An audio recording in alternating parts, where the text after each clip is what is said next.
Well, it's another week commencing with racing locally on a Tuesday at Hollywood Bets Grable. We'll have a couple of meetings back-to-back on Wednesday.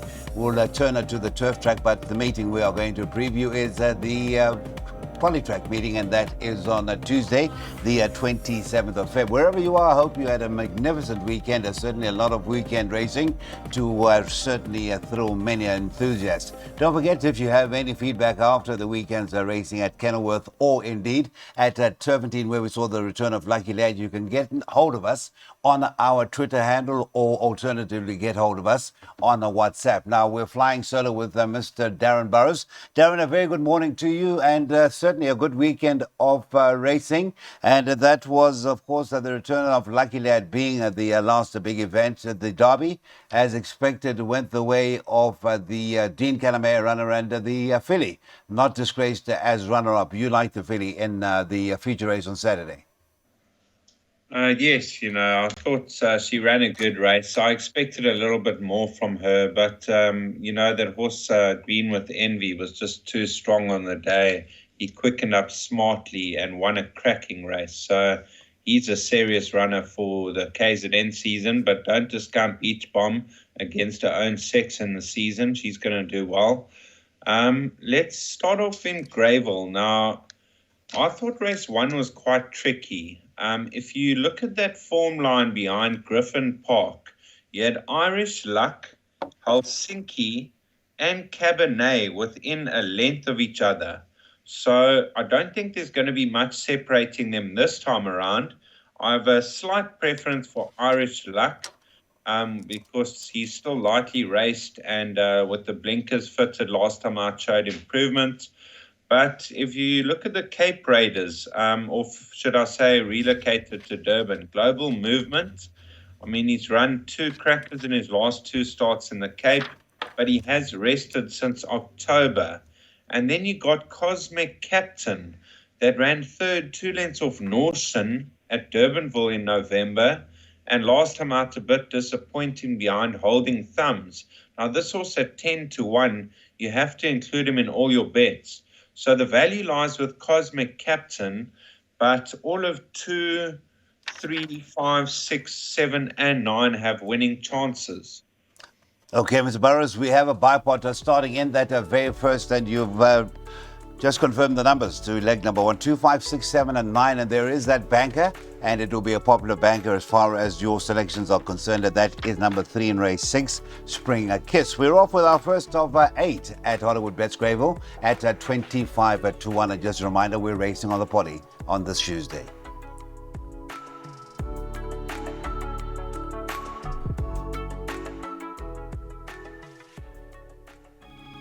Well, we get into a handicap as we get into race number 2, a far cry from last Wednesday's meeting, which had no maidens. The first race was a maiden, and we're now into merit rated 65, the first leg of the PA. 7 minutes past 1 is the off time to race, and number 2,000 meters is the distance.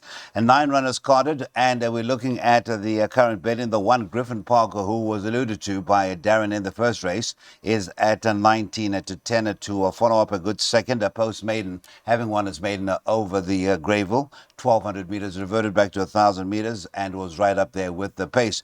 Griffin Parker, that is the one, Darren, that is certainly coming in with good form. Purple Powerhouse, well, knows that the Poly well has had the 30 runs for 4 wins. How do we play, or how do we negotiate that first leg of the PA? Well, I haven't tipped a PA, but if I had to include horses, it would be numbers 1, 2, and 5 here. Now, Griffin Park, let's start with him. His first run in the province on the Poly was a good win when he beat Helsinki and Irish Luck. I must say it wasn't a strong field, but he couldn't do more than win. And last time out, he stepped up to a 70 handicap. He showed pace and just faded that final 100 meters. I would have preferred a 1,200 for him, but the 1,000 in this type of company, he could be the horse to beat. I've got healthy respect for a horse at 7 or 8-1. Here Comes the Rain from the Paul Matchett stable. Now, since joining the stable, he's shown steady improvement in his last couple of starts.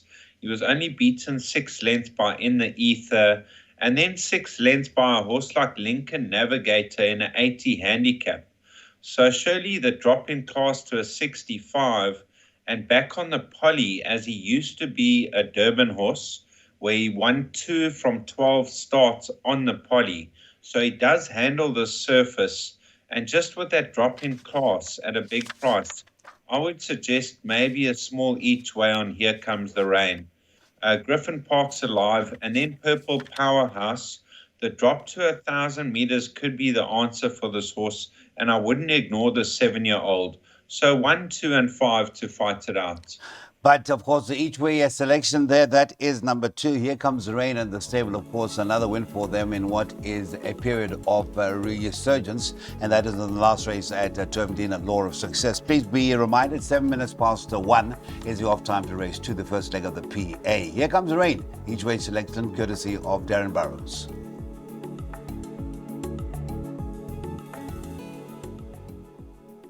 All right, so this is the week where we commence our countdown to Saturday, the 2nd of March. That will be the second leg of the Triple Crown and a Triple Tiara at Turpentine. But we are focusing on the first day of the new week. We miss out Monday, no local racing. Tuesday, and it is race number 3 that will be opening that pick 6. Now, the first run on the polytrack, not too encouraging for the one Peter Both. And that is from the stable of Dean Kennemer with a stable rider, Mr. Craig Zaki aboard. Been a nibble for the 3, the Green Gallant from the Frank Robinson stable. And on the cover of Computer Form, they think that the 5 Power Star can finally break that maiden at the 25th time of asking. It is pick 6 time and we'll get to race number 3, Mr. Burrows. How do you see the third leg unfolding? Well, you've got to include the source Peter Both. Or Peter Both. It's just hard to say if he stays. Now, he's been the mile. He ran 6 out of 8. He ran on the poly. He ran 8 lengths off, but that was over 1,200. And then at a big price of 40 to 1, he stayed on for third behind Fertilicious. So this isn't a strong field, and he's 14 to 10 in the betting. If he stays, he could be hard to beat. But I looked at his pedigree. He is a half-brother to American Dream. He won over 1,200 and 1,400. Lady Heist as well. I think she's a 1,100 meter horse. So it's very difficult to say if he stays 1,800 meters. So I'm not rushing out to take the price. But if he does stay, he'll probably win.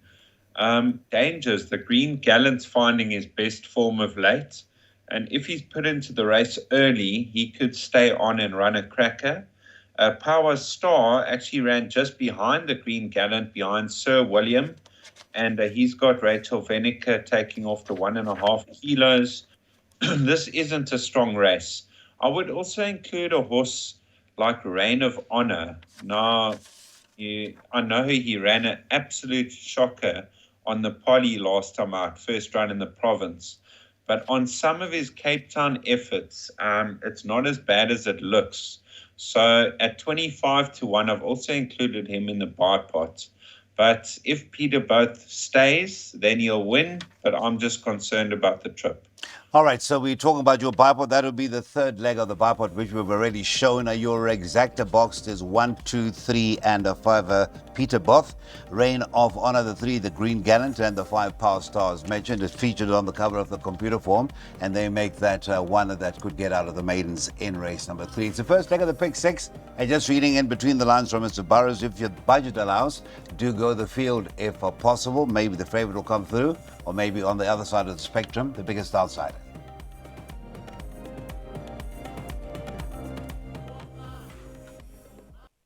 Right, we step up to a merit rated 86. This is for fillies and mares. In fact, we're looking at a field of 9. And in this 9-runner field, the favoritism right now, race 4, is with the 2, Petit Verdot. And that is at 7 to 2. Number 6, and that is Ice Sensation, is at 9 to 2. Bracketed at 9 to 2 with the 9, Jollification. And then it's 11 to 2, about a couple of runs of 5, Dance Milord. And the 7, Lily Bell. Now, we do know beforehand that you've given us a couple of jackpots, both for the first and the second. It looks a trappy start, as your selection would suggest, sir. Yes, this looks a very tricky race. You know this horse Petit Verdot. I thought that was a very good effort behind Minogue last time out.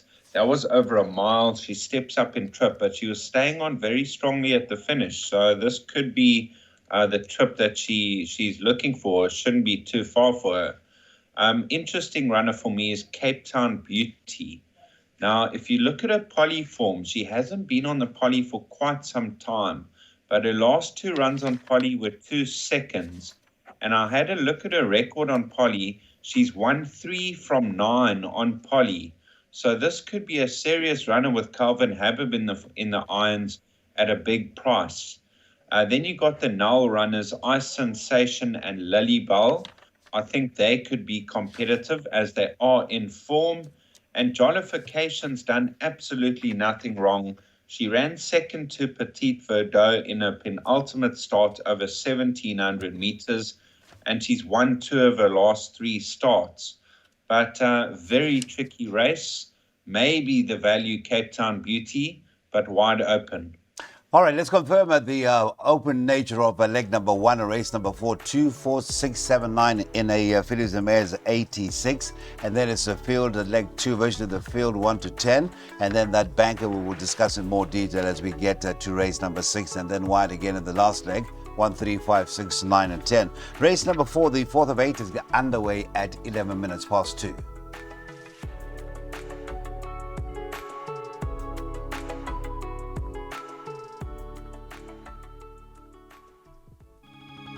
Now, race number 5, the first leg of the second jackpot and also the into the second half of an 8-race program has the betting of the 2 all round the world at 33 to 10. The second favorite is the one, Safe Space, back last time out, although it doesn't really reflect in the computer form. Won the last race of the afternoon 2 Sundays ago at Scottsville 5 to 1, out from 9 to 2. And then the 10 Ricardo is at 5 to 1. And nibble at the 8, Mr. Pigalle, 13 to 2, is now at 6 to 1. Well, that betting would suggest that your route in out of the first leg, as was the case with the first jackpot, leg 2, you've gone the field, sir. Yes, this is a very hard race, If I had to have a first choice, it could be a horse like Sir William. But in saying that, he didn't beat a strong field last time out. They removed the blinkers. They stepped him right up to 1,800 meters, and he was a runaway winner. And he comes into the race with off a low rating, so he could follow up. But in saying that, he beat the Green Gallant, who has had 30 runs in the maiden and still can't break it. So you've got to include Safe Space. Now, his form is very consistent.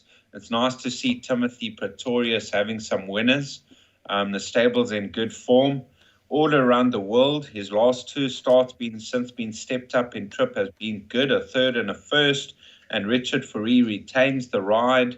You've got Ricardo, number 10 on the card, with the 1.5 kilo claim, and his form is consistent. I like that second behind Shoot the Rapids, who could be above average.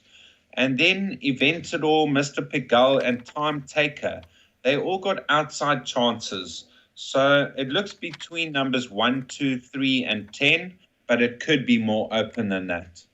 And the answer is field for that first leg of the jackpot. We do have a banker, and I did promise that we were going to discuss it in more detail as we get to race 6, which comes up next. Race number 5 is the first leg of jackpot 2, and it's off at 10 minutes to 3.